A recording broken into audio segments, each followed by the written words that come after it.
What makes a good camera?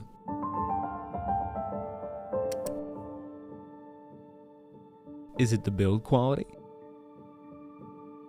Is it the images it can produce? Maybe its features? Its price? Or maybe it's just the feeling that you get while using it. Depending on how you answered these questions, I think I could guess as to whether or not you would like the Fujifilm X100, a camera that has a tremendous amount of style, but lacks a tremendous amount of features that we as photographers take for granted.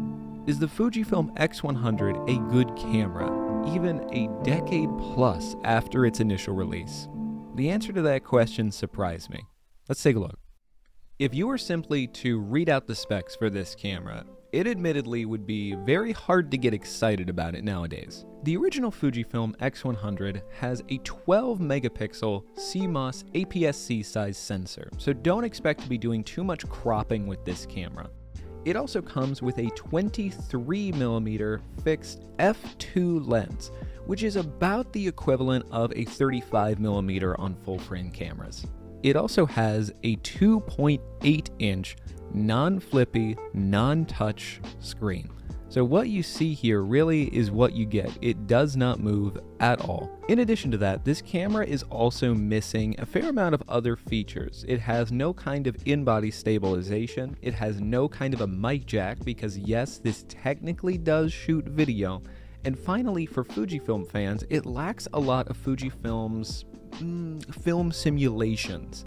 So those kind of looks that you can put to make your camera look like old film stocks, this camera is missing a lot of them. It still has some of your standard ones like classic chrome, but it's missing a lot of the newer ones, which for some people is a big deal with these cameras. Now that sounds pretty negative, but what do people, myself included, still love about this camera even 12 years later? There are a few things that jump out to me immediately, the first of which has to be the build and the feel of this camera. There's a reason why, even all this time later, Fujifilm really hasn't changed the design of the X100. It's gorgeous. It has a style to it that harkens back to old film cameras that I love. Another thing that I love about this camera has to be the build quality. Speaking as someone who owns many of Fuji's lower end cameras, there is a distinct bump up in terms of how this camera feels when you're using it.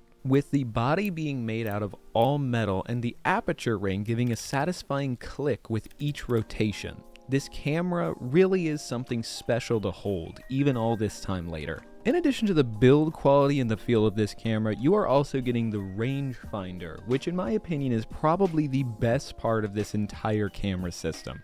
But we'll cover that more in a minute. Outside of the look and feel of this camera, how do the images actually look?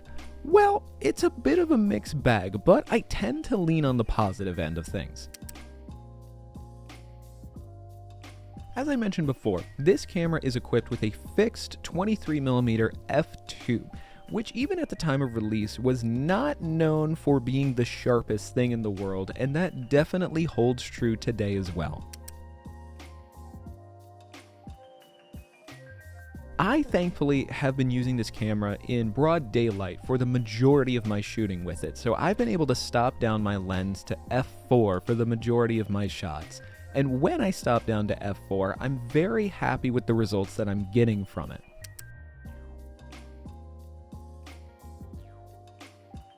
I really enjoy the colors that we're seeing out of this camera.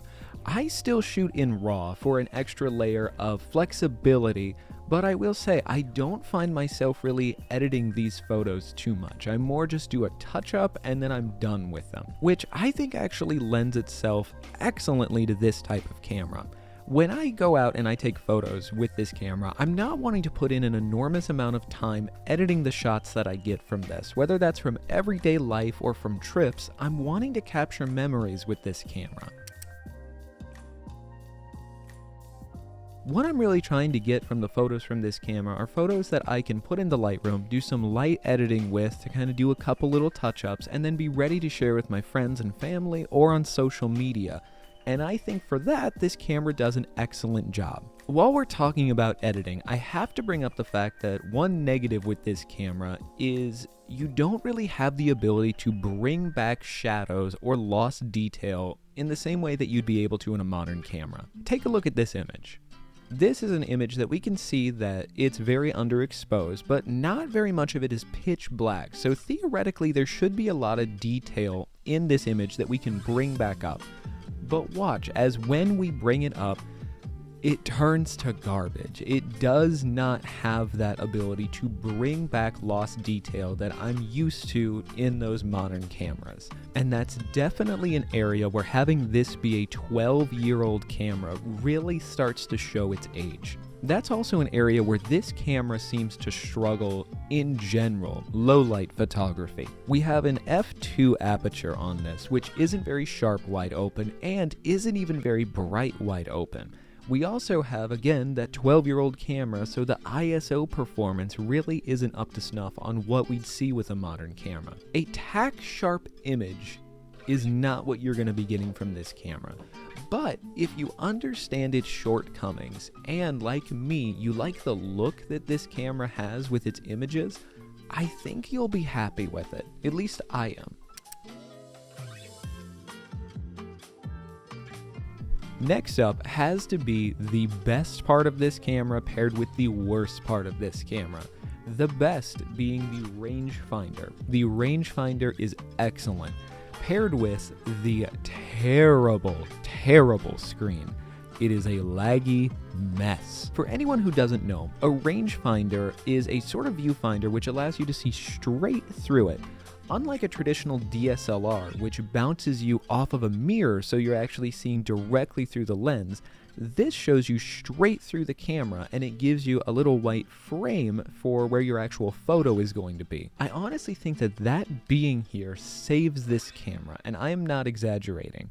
Being able to see through this rangefinder and see into the actual world with no kind of lag is outstanding, especially when compared to the outdated screen. As I mentioned before, this is a 2.8-inch screen.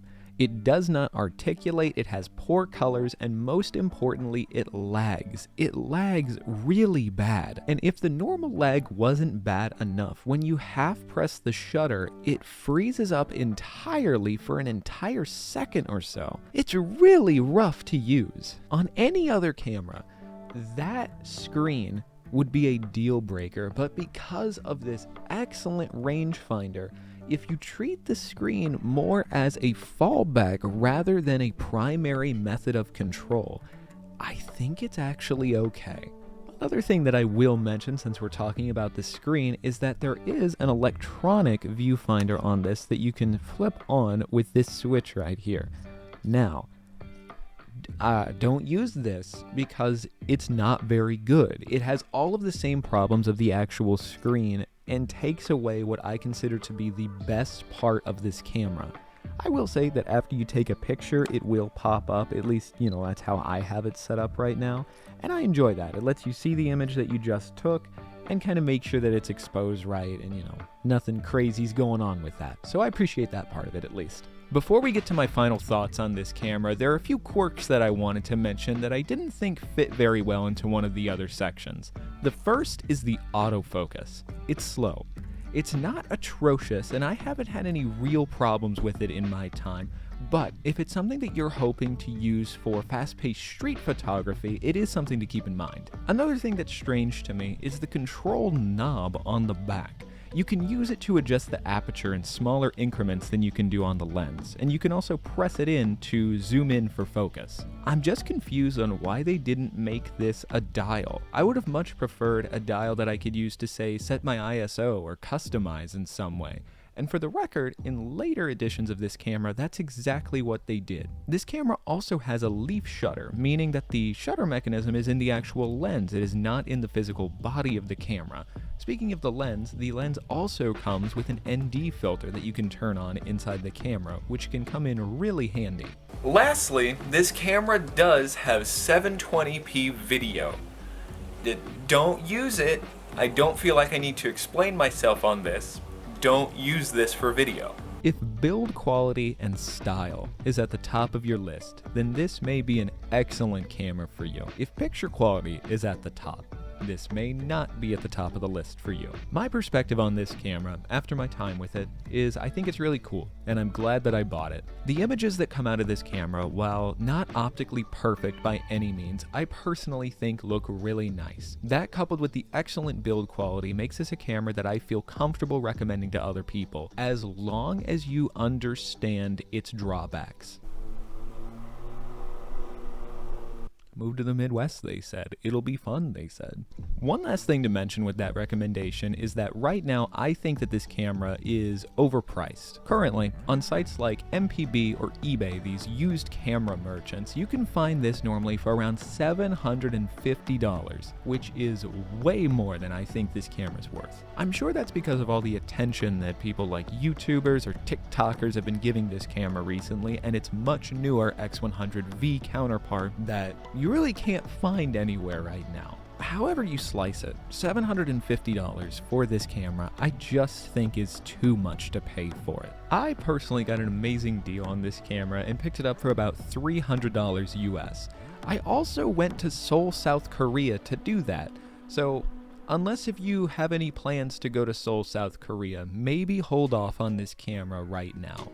But if you are able to somehow find it for that price, $300, $350, I think that that's the sweet spot for this camera. By the way, if you're interested in Seoul, South Korea, or travel in general, maybe consider going over and subscribing to the Little Adventure channel. This is where we're going to be posting all of our travel content. Stay to the end of this video and you'll see a little sneak peek. Anyway, I think that's all from me. If you got to this point in the video, thank you so much for watching. It means a lot. Maybe consider subscribing. God bless. Bye-bye. And dumb question, you have it plugged into the mic jack, not the headphone jack? Yep.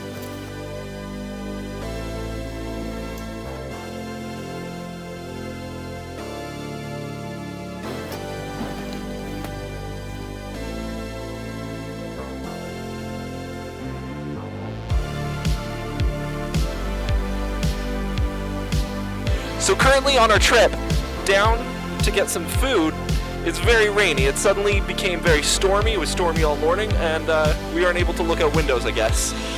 So let's find a spot to hide away from the rain.